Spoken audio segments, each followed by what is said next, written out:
नमस्ते बच्चों, आप सभी का स्वागत है पुनः एक बार डॉक्टर ज्योति शर्मा के चैनल में, विजेता चैनल में। बच्चों, हम कक्षा 8 की विज्ञान जो पाठ्य पुस्तक है उसका हम क्विक रिवीजन कर रहे हैं कुछ प्रश्नों के माध्यम से। यहाँ पर मैंने सभी जो क्वेश्चंस आपके आते हैं, सभी तरह के जो क्वेश्चंस आते हैं उन सभी को कवर करने का पूरा प्रयास किया है। मेरी ये कोशिश रहती है बच्चों की आपको एक कक्षा वाला जो वातावरण है वो मैं दे पाऊँ और ज़्यादा से ज़्यादा उसी प्रकार से आपको सिखा पाऊँ जिस तरह से आप कक्षा में सीखते हैं। बच्चों, कई दिनों से आपने स्कूल जाना छोड़ दिया होगा, तो घर पे रहते रहते हम पूरा रिवीजन नहीं कर पाते। तो एक इन वीडियोस के माध्यम से जो राजकीय विद्यालय के बच्चे हैं, हिंदी मीडियम वाले जो बच्चे हैं, आरबीएससी स्कूल वाले जो बच्चे हैं, तो वो एक बहुत अच्छे से कक्षा की तरह से, स्कूल की तरह वाले वातावरण में पढ़ें और मेरा जो वीडियो है वो ज़्यादा से ज़्यादा लोगों में पहुँचे। मेरी जो शिक्षा है, जितना मैं शोध कर पाई हूँ आपके क्वेश्चंस के बारे में, आपकी पढ़ाई के बारे में, वो ज़्यादा से ज़्यादा लोगों तक पहुँचे और ज़्यादा से ज़्यादा लोगों तक पहुँचाने का काम आप ही लोगों का है बच्चों। तो आइए मेरे इस प्रयास में शामिल होइए और पूरे में से पूरे अंक लाने का आप प्रयास कीजिए। चलिए चलते हैं पाठ 2 पर, जिसका नाम है सूक्ष्म जीव, मित्र एवं शत्रु। बच्चों, सूक्ष्म जीव कहते किसे हैं? तो वो जीव जो हमें आँखों से दिखाई नहीं देते, जिन्हें सूक्ष्मदर्शी के माध्यम से ही देखा जा सकता है, ऐसे जीवों को सूक्ष्म जीव कहते हैं। और ये जो सूक्ष्म जीव हैं वो हमारे लिए मित्र और शत्रु दोनों का ही काम करते हैं बच्चों। तो जो हमारा पहला प्रश्न है वो है कि सूक्ष्म जीवों के मुख्य वर्ग कौन कौन से हैं। तो सूक्ष्म जीवों को 4 मुख्य वर्गों में रखा गया है: जीवाणु, कवक, प्रोटोजोआ व शैवाल। ठीक है बच्चों। अगला जो क्वेश्चन है, एक कोशिकीय जीवों के नाम बताइए। कक्षा 6 से हम पढ़ते आ रहे हैं एक कोशिकीय जीवों के नाम। तो एक कोशिकीय जीवों के कुछ नाम है: अमीबा, पैरामीशियम, क्लेमाइडोमोनास और यूग्लिना। बच्चों, पता है ये क्लेमाइडोमोनास को जो है वो हम पौधों और जंतुओं के बीच की कड़ी भी कहते हैं। क्यों कहते हैं बच्चों? कि वैसे तो ये जीव है, इधर उधर गमन करता है, जनन, सभी कुछ जो जीवों के लक्षण होते हैं वो सब इसमें पाए जाते हैं, लेकिन इसमें एक पौधों का लक्षण भी पाया जाता है बच्चों। कौन सा लक्षण पाया जाता है? कि इसमें जो होता है वो पर्णहरित होता है और पर्णहरित की वजह से ये अपना भोजन स्वयं बना लेता है, जबकि जीवों में ये लक्षण नहीं होता बच्चों। इसी वजह से क्लेमाइडोमोनास को जंतुओं और पौधों के बीच की कड़ी के रूप में माना जाता है। ठीक है बच्चों। अगला क्वेश्चन जो है वो है वायरस। वायरस को हिंदी में विषाणु भी कहा जाता है। तो वायरस को सजीवों व निर्जीवों की कड़ी क्यों कहा जाता है? तो बच्चों, जो वायरस होता है वो जब निर्जीव वातावरण में रहता है, यानी कि जब जमीन पर है, टेबल पर है, किसी पर भी निर्जीव वातावरण में है, तो उसके अंदर जो सारे गुण होते हैं वो निर्जीवों की तरह से होते हैं। न उसमें श्वसन हो रहा होता है, न वृद्धि, न जनन, न गमन, किसी भी तरह का कोई सजीवों का लक्षण उसमें प्रकट नहीं होता। एक सूक्ष्म कण, एक मिट्टी का कण हम उसे मान सकते हैं। लेकिन जैसे ही उसे कोई सजीव मिल जाता है, आपने हाथ रखा वहाँ पर विषाणु था और उस हाथ को आपने अपनी नाक पर लगा दिया इस तरह से, या कोई घाव था वो उसके संपर्क में आ गया, तो जो विषाणु किसी भी तरह से वायु के माध्यम से, जल के माध्यम से, पानी के किसी भी तरह से, मतलब जब शरीर में, सजीवों के शरीर में प्रवेश कर जाता है तो उसका जो व्यवहार है वो सजीवों की तरह से ही हो जाता है। वो श्वसन करने लगता है, अपनी संख्या, जनन करके अपनी संख्या बढ़ाने लगता है, गति करता है, वृद्धि करता है। तो जब जनन करने लगता है तो वो बहुत सारी बीमारियां जो है वो हमारे में उत्पन्न भी कर देता है। ठीक है। तो इस तरह से, क्योंकि वायरस के अंदर सजीवों और निर्जीवों दोनों के गुण पाए जाते हैं, इसलिए वायरस को, यानी कि विषाणु को, सजीवों और निर्जीवों के बीच की कड़ी कहा जाता है। ठीक है बच्चों। अगले क्वेश्चन पर आते हैं। आपसे 2-2 या 3-3 जीवाणु जनित रोगों के नाम, वायरस जनित रोगों के नाम या कवक जनित रोगों के नाम पूछ लिए जाते हैं बच्चों। तो जीवाणु जनित रोगों के नाम है क्षय रोग, जिसे टीबी भी कहा जाता है, हैजा, टाइफाइड। वायरस जनित रोगों के नाम है हेपेटाइटिस ए, पोलियो, खसरा, चिकनपॉक्स, खांसी, जुकाम। खांसी जुकाम जो होते हैं वो वायरस जनित रोग है बच्चों। इसीलिए जब आप खांसी जुकाम में कोई दवाई भी लेते हैं, कोई एंटीबायोटिक भी लेते हैं, तब भी वो असर नहीं करती, क्योंकि एंटीबायोटिक तो जीवाणुओं को मारने के लिए है, जबकि जो खांसी जुकाम है वो जीवाणुओं से हो ही नहीं रहे, वो तो वायरस से हो रहे हैं। तो जब अपने आप उस वायरस का जीवन काल खत्म होगा, 5-7 दिन उसको लगते हैं, तो इसीलिए आपको दवाई आप न भी लें तब भी 5-7 दिन में जो आपका खांसी जुकाम है वो अपने आप ठीक हो जाता है बच्चों। ठीक है, और कवक जनित रोगों के नाम है दाद और एक्जिमा। ठीक है, अगला जो क्वेश्चन आता है प्रतिजैविक, जिसे इंग्लिश में कहते हैं एंटीबायोटिक, किसे कहते हैं, और प्रतिजैविक लेते समय हमें किन किन बातों का ध्यान रखना चाहिए। तो बच्चों कुछ ऐसी दवाइयाँ होती हैं, कुछ ऐसी औषधियाँ होती हैं जिनको लेने से जो सूक्ष्म जीव, बीमारी पैदा करने वाले जो सूक्ष्म जीव हैं वो नष्ट हो जाते हैं, या फिर उनकी जो वृद्धि होती है वो रुक जाती है और वो हमें ज़्यादा नुकसान नहीं पहुंचा पाते और हम तुरंत ही ठीक हो जाते हैं। तो ऐसी जो औषधियाँ हैं उन्हें हम प्रतिजैविक या एंटीबायोटिक कहते हैं। इनके कुछ उदाहरण हैं, ये उदाहरण जो है वो आपसे ऐसे ही 1 नंबर के जो रिक्त स्थान होते हैं उनमें भी पूछे जाते हैं कि साहब 2 प्रतिजैविकों के उदाहरण दीजिए। तो पेनिसिलिन, स्ट्रेप्टोमाइसिन, टेट्रासाइक्लिन और एरिथ्रोमाइसिन, ये कुछ प्रतिजैविकों के नाम है बच्चों। ठीक है, अगला जो इसी में ही क्वेश्चन है कि प्रतिजैविक लेते समय हमें किन बातों का ध्यान रखना चाहिए। बच्चों डॉक्टर ने दी है हमें 3 दिन की दवाई और हमारा खांसी जो भी प्रॉब्लम है हमें वो 2 दिन में ही ठीक हो गई। तो ऐसे नहीं कि हम वो 1 दिन की दवाई न लें, हमें जितने दिन की डॉक्टर ने प्रिस्क्राइब करी है वो दवाई हमें उतने ही दिन की लेनी है, न तो हमें उससे कम लेनी और न हमें उससे ज़्यादा लेनी। तो इस बात का हमें ध्यान रखना है, जिस समय पर डॉक्टर ने बोला है उसी समय पर वो दवाई लेनी है। और ज़्यादा हम कहें कि लो भाई 2-4 दिन और ज़्यादा ले लेते हैं, तो ज़्यादा भी नहीं लेनी है वो दवाई, क्योंकि बच्चों यदि हम अनावश्यक रूप से ये दवाइयाँ लेंगे तो हमारी जो प्रतिरोधक क्षमता है वो खत्म हो जाती है, क्योंकि हमारे जो शरीर के जो लाभदायक जीवाणु हैं वो उससे ज़बरदस्ती मारे जाते हैं, ज़बरदस्ती वो नष्ट हो जाते हैं। तो फिर हमें हमारी जो इस वजह से हमारी जो प्रतिरोधक क्षमता होती है, बीमारियों से लड़ने की जो क्षमता होती है प्राकृतिक रूप से, वो समाप्त हो जाती है। इसलिए छोटी मोटे सिर दर्द में या किसी भी और छोटी मोटी सी प्रॉब्लम में हमें दवाई नहीं लेनी चाहिए बच्चों। ठीक है, तो इस तरह से प्रतिजैविक लेते समय इन सारी बातों का हमें ध्यान रखना चाहिए। ठीक है बच्चों, आइए बच्चों नेक्स्ट क्वेश्चन देखते हैं। अगला क्वेश्चन है कि सूक्ष्म जीव हमारे मित्र व शत्रु दोनों हैं, इस कथन को स्पष्ट कीजिए। तो बच्चों जैसा कि मैंने पहले भी बताया कि सूक्ष्म जीव जो होते हैं वो हमारे लिए लाभदायक काम भी करते हैं और हमारे लिए वो बहुत हानिकारक काम भी करते हैं, इसलिए उन्हें मित्र और शत्रु दोनों कहा जाता है। ये वाला जो क्वेश्चन आता है वो आपका निबंधात्मक आता है, इसलिए बच्चों इस क्वेश्चन को ध्यान से देखिए कि मित्र सूक्ष्म जीव होते हैं वो हमारे लिए क्या कार्य करते हैं।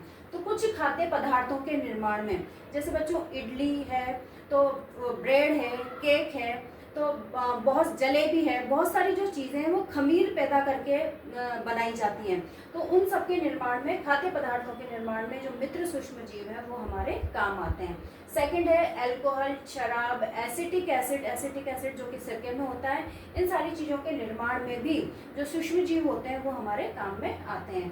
थर्ड है एंटीबायोटिक, औषधियाँ बनाने में। अभी आपको बताया था कि ऐसी जो औषधियाँ हैं जो रोगकारक जीवों की वृद्धि को नष्ट कर दे, वृद्धि को रोक दें या उन्हें नष्ट कर दें। तो एंटीबायोटिक निर्माण में भी सूक्ष्म जीव हमारे काम में आते हैं। वैक्सीन, टीका बनाने में सूक्ष्म जीव हमारे काम में आते हैं।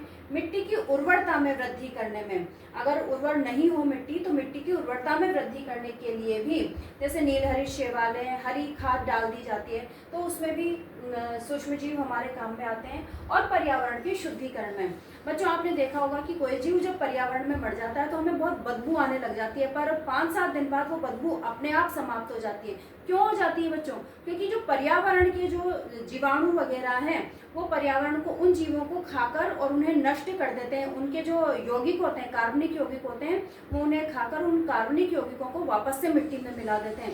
तो वो जो बदबू है जो पर्यावरण में आ रही थी वो समाप्त हो जाती है। तो इस तरह से जो प्रकृति में जो जंतु मर जाते हैं उनके अपघटन का काम, उनके अपमार्जन का काम जो होता है वो सूक्ष्म जीव करते हैं। तो इस तरह से कई तरह से सूक्ष्म जीव जो हैं हमारे लिए लाभदायक कार्य करते हैं। तो ऐसे कार्य करने वाले जो सूक्ष्म जीव होते हैं वो मित्र सूक्ष्म जीव कहलाते हैं बच्चों। ठीक है, इसी तरह से जो कुछ सूक्ष्म जीव हैं वो हमारे लिए हानि उत्पन्न करते हैं, तो ऐसे वाले सूक्ष्म जीवों को हानिकारक सूक्ष्म जीव कहते हैं। कैसे हानि करते हैं वो हमारी? तो पौधों एवं जंतुओं में रोग उत्पन्न करते हैं। अभी हमने मनुष्य मनुष्य में होने वाले जीवाणुओं द्वारा, वायरस द्वारा, जो कवक द्वारा जो रोग हो रहे थे मनुष्य में, वो हमने अभी पढ़े थे पहले वाले क्वेश्चंस में। तो पौधों में और जंतुओं में भी ये रोग उत्पन्न करते हैं मनुष्य के साथ साथ। तो सेकंड है कि चमड़े की वस्तुओं को और कपड़ों को संदूषित कर देते हैं। बच्चों आपने देखा होगा कि कोई पर्स है, हमारा बेल्ट है जो कि चमड़े की बनी हुई है, और बारिश में अगर हम उसको ऐसे ही रख देते हैं और उस पर 2-5-10 दिन ध्यान नहीं देते हैं तो हम देखते हैं उन पर एक हरी परत चढ़ जाती है और वो बैग जो है हमारा वो खराब हो जाता है। तो वो जो सूक्ष्म जीव होते हैं वही हमारी चमड़े की वस्तुओं को और कपड़ों को नष्ट कर देते हैं।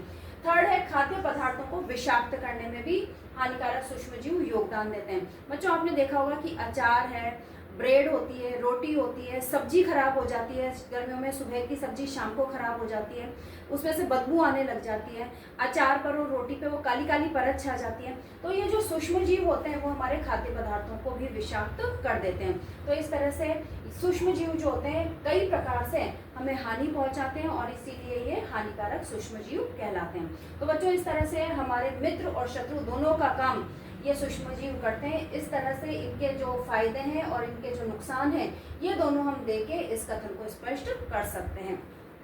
अगले क्वेश्चन पर आ जाते हैं बच्चों, संचरणीय रोग किसे कहते हैं? तो सूक्ष्म जीवों द्वारा होने वाले ऐसे रोग जो संक्रमित व्यक्ति से स्वस्थ व्यक्ति में फैल जाते हैं, या किसके द्वारा वो फैल रहे हैं? वायु के द्वारा, जल के द्वारा, भोजन के द्वारा या कायिक संपर्क के द्वारा, इस तरह से वो फैलते हैं। तो ऐसे रोगों को संचरणीय रोग कहते हैं, जैसे कि हैजा, सर्दी जुकाम, चिकन पॉक्स, क्षय रोग, ये जो है वो संचरणीय रोग के उदाहरण हैं। बच्चों अभी जब कोरोना हुआ था तो हमने देखा था कि जिसको भी कोरोना हो जाता है उसे अलग कमरे में रख दिया गया था, क्योंकि वो एक संचरणीय रोग था।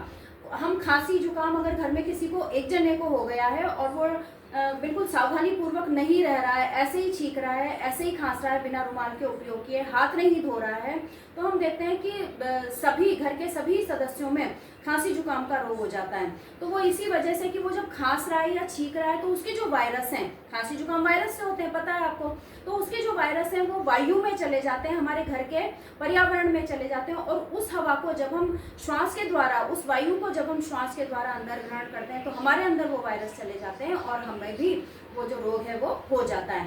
इसी तरह से दाद खाज खुजली, अगर कहीं पर भी दाद खाज खुजली हो रहा है और हमने यहाँ हाथ लगाकर हाथ नहीं धोए और गाल पे लगा लिया तो हम देखते हैं कि हमारे गाल पर भी दाद हो जाता है। तो इस तरह से ये जो रोग होते हैं वो संचरणीय रोग होते हैं और ये हमारे वायु, जल, भोजन या कायिक संपर्क के द्वारा फैलते हैं। ठीक है बच्चों। फिर है मलेरिया किस सूक्ष्म जीव द्वारा होता है? तो मलेरिया बच्चों, क्वेश्चन को आप ध्यान से पढ़िएगा, अगर पूछे किस सूक्ष्म जीव द्वारा होता है तो आपको आंसर देना है प्लेज्मोडियम। लेकिन अगर वो पूछे कि मलेरिया किस जीव के द्वारा संचरित होता है, फैलाया जाता है, तब आपको आंसर देना है मादा एनोफ्लीज मच्छर के द्वारा इसका संचरण होता है। ठीक है बच्चों। मादा एनोफ्लीज मच्छर जो होती है जब वो मलेरिया से ग्रसित किसी व्यक्ति को काटती है, आपको पता है मच्छर जो होते हैं वो परजीवी होते हैं और हमारा रक्त चूसते हैं। तो हमारे रक्त में बीमार व्यक्ति को उसने काटा है, मलेरिया ग्रसित व्यक्ति को, तो खून चूसा है, तो उस खून में मलेरिया के प्लाज्मोडियम थे, उसके मुंह में चले जाते हैं, लार ग्रंथियों में चले जाते हैं, और वो वाला जो मच्छर है वो दूसरों को जब काटता है, स्वस्थ व्यक्ति को काटता है और लार के द्वारा ही काट रहा है, वो डंक जो कर रही है, तो उसके मुंह से लार ग्रंथियों के द्वारा जो वो प्लाज्मोडियम है वो दूसरे स्वस्थ व्यक्ति में चला जाता है। तो संचरण का जो कार्य कर रही है वो मादा एनोफ्लीज मच्छर कर रही है। इसी तरह से बच्चों एक और जो होता है रोग डेंगू, तो डेंगू वायरस के द्वारा होता है और डेंगू को फैलाने का काम मादा एडिस मच्छर करती है। ये वाला क्वेश्चन भी आपसे पूछ लिया जाता है कि डेंगू को कौन फैलाता है, डेंगू को कौन संचरित करता है, तो मादा एडिस मच्छर जो है वो डेंगू को संचरित करती है। ठीक है बच्चों। अगला क्वेश्चन है हमारा, जंतुओं में कौन कौन से रोग सूक्ष्म जीवों द्वारा होते हैं? अभी पहले हमने मनुष्य में होने वाले रोग पढ़े थे और अब ये है जंतुओं में होने वाले रोग। तो एंथ्रेक्स रोग जो होता है बच्चों वो जीवाणु द्वारा जंतुओं में होता है। इसी प्रकार से गाय में खुर एवं मुंह का रोग जो होता है, खुर जो होता है वो पक जाता है उनका, तो गाय में खुर और मुंह का जो रोग होता है वो वायरस के द्वारा होता है। तो बच्चों इस तरह से ये जंतुओं में होने वाले जो रोग हैं वो थे। ठीक है, क्लियर है बच्चों। अगला प्रश्न है बच्चों कि सूक्ष्म जीवों द्वारा पौधों में होने वाले रोग बताइए। तो नींबू का जो कैंकर रोग है वो जीवाणु द्वारा होता है, गेहूं की जो रस्ट है वो कवक द्वारा होती है, और भिंडी की जो पीत रोग है वो बच्चों वायरस के द्वारा होता है। ठीक है। अगला क्वेश्चन, खाद्य विषाक्तता किसे कहते हैं? तो सूक्ष्म जीवों द्वारा जो हमारा भोजन खराब कर दिया जाता है, संदूषित कर दिया जाता है, उसमें वो विषैले पदार्थ छोड़ देते हैं जिससे वो हमारे खाने योग्य नहीं रहता, और यदि उसे गलती से खा लिया जाए तो हमें बहुत सारी प्रॉब्लम्स का सामना करना पड़ जाता है। तो इससे ही खाद्य विषाक्तता कहा जाता है, यानी भोजन का विषाक्त बना देना। अब खाद्य परिरक्षण के लिए कौन कौन से उपाय अपनाए जाते हैं? बच्चों, पहली तो बात ये आती है, खाद्य परिरक्षण होता क्या है? बिल्कुल आप समझ गए होंगे, खाद्य परिरक्षण का मतलब सूक्ष्म जीवों से खाद्य वस्तुओं को बचाना, यही जो बात है वो खाद्य परिरक्षण कहलाती है। तो हम घर में विभिन्न विधियां अपनाकर खाद्य परिरक्षण जो है वो कर सकते हैं, सूक्ष्म जीवों से अपने भोजन को बचा सकते हैं। तो कौन कौन सी विधियां हैं बच्चों? नमक के द्वारा, जो आप बाजार का अचार खाते हैं, आपने उसमें देखा होगा कि नमक ज़्यादा होता है, कई चीज़ों में नमक ज़्यादा डाल करके, क्योंकि नमक ज़्यादा हो जाता है तो उसमें सूक्ष्मजीव जो है वो वृद्धि नहीं कर पाते हैं। शक्कर के द्वारा, जो मीठी चीज़ें आती हैं हमारी बाजार से, जैसे मुरब्बा आता है, कैंडी आती है, उनमें ज़्यादा शक्कर डाल के उसमें भी सूक्ष्मजीव वृद्धि नहीं कर पाते। तेल एवं सिरके के द्वारा, वही अचार में आपने घर में देखा होगा कि मम्मा जो होती है वो अचार बनाती है तो तेल से उसको ढक करके रखती है, तो तेल और सिरका यूज़ करके हम खाद्य पदार्थों को बचा सकते हैं।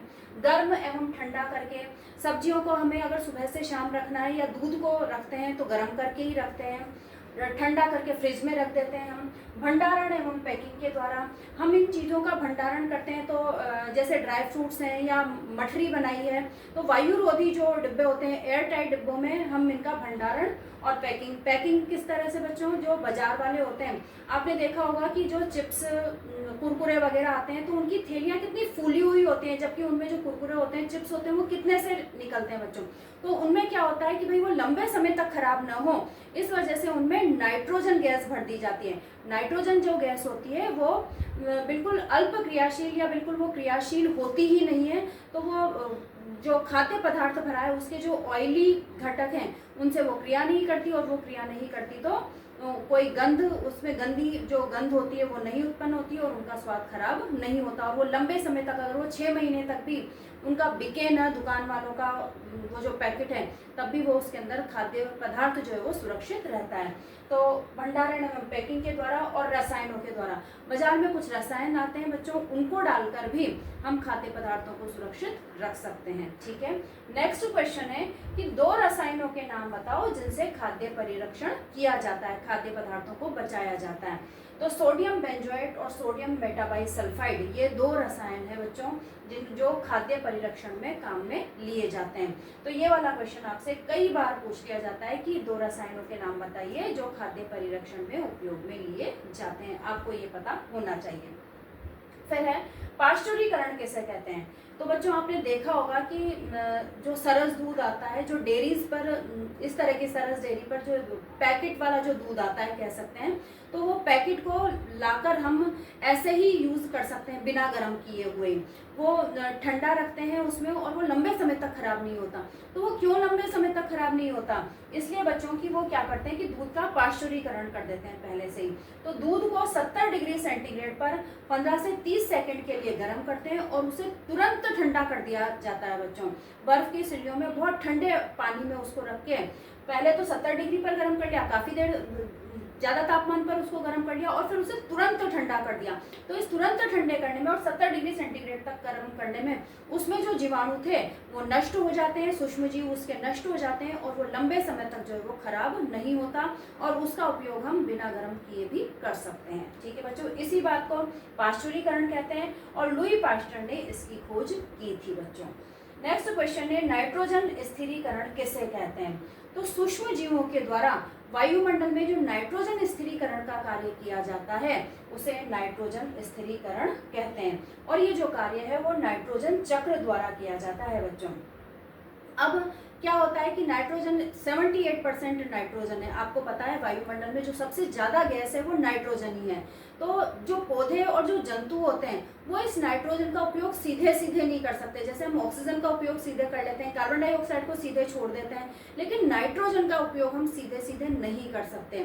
तो पौधे जो होते हैं, ये जो जीवाणु होते हैं वो वायुमंडल की नाइट्रोजन को नाइट्रोजन यौगिकों में बदल देते हैं, नाइट्रेट में, नाइट्राइट में। तो नाइट्रोजन यौगिकों में बदल देते हैं, तो जड़ों के द्वारा वो जो नाइट्रोजन वाले यौगिक हैं वो पौधों में चले जाते हैं, उनके प्रोटीन निर्माण में, फलों के, अनाज के सभी निर्माण में वो काम में लिए जाते हैं। और फिर उन्हीं के द्वारा वो पौधों से, जब हम उन पौधों की चीज़ों को हम खाते हैं तो उन्हीं के द्वारा वो हम में आते हैं और हमारे कार्य करवाने में संपन्न करते हैं।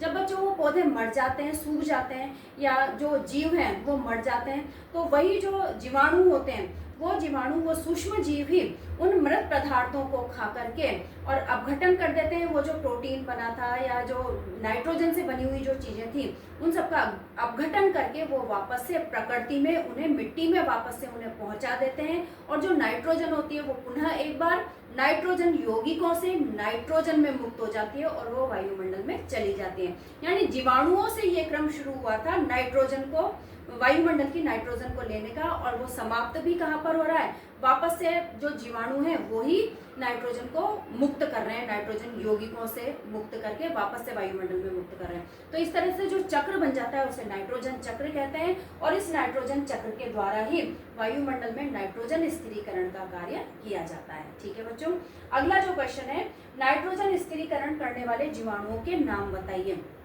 यह क्वेश्चन कई बार आपसे पूछ लिया गया है। तो राइजोबियम जीवाणु, ये वो जीवाणु होता है बच्चों जो आपकी दलहनी फसलों में, दालों वाली जो फसलें होती है, तेल वाली जो फसलें होती हैं, उनकी जो जड़ें होती हैं, आपने देखा होगा ये जो बूटे हम खाते हैं, हरे चने जो कि जिसे कहते हैं हम, उसकी जो जड़ें होती हैं उनमें जगह जगह पर गिठानों जैसी संरचनाएं, गोल गोल मोती जैसी संरचनाएं बनी होती हैं। तो बच्चों वो राइजोबियम जीवाणु की कॉलोनियां होती हैं। यदि हम एक काट करके और सूक्ष्मदर्शी से देखें तो हमें बहुत सारे राइजोबियम जीवाणु उसमें मिलेंगे। तो राइजोबियम जीवाणु के द्वारा, एजेटोबैक्टर जीवाणु के द्वारा और क्लोस्ट्रीडियम जीवाणु के द्वारा नाइट्रोजन स्थिरीकरण का कार्य किया जाता है। ठीक है बच्चों, तो ये कुछ क्वेश्चंस थे जो आपसे पार्ट 2 सूक्ष्म जीव मित्र एवं शत्रु में से पूछ लिए जाते हैं। मैंने यहाँ पर ये प्रयास किया है कि मैं वस्तुनिष्ठ, रिक्त स्थान और निबंधात्मक जो सारे प्रश्न इसमें से पूछे जाते हैं वो सारे प्रश्न मैं इसमें कवर कर सकूं। तो आप इसे पढ़िए और ज़्यादा से ज़्यादा मार्क्स आने का प्रयास कीजिए। ठीक है बच्चों, नमस्ते।